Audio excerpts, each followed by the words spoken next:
कहाँ बाड़े लोटा बलटिया कहाँ बाड़े डोरजी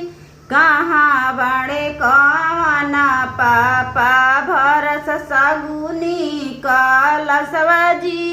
कहाँ बाड़े आपन पापा भरस सगुनी कलसवाजी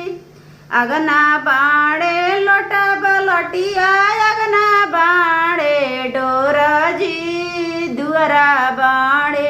आपन पापा भरसु कलसवाजी दुअरा बाड़े कवन पापा भरस कलसवाजी कहाँ बाड़े लोटा बलटिया कहवा बाड़े डोरजी कहवा बाड़े आपन चाचा भरस सगुनी कलसवाजी कहाँ बाड़े आपन भैया भरस सगुनी कलसवाजी अगना बाड़े लोटा बलटिया अगना बाड़े डोरजी दुअरा बाड़े अपन चाचा भरस सगुनी कलसवाजी दुअरा बाड़े आपन भैया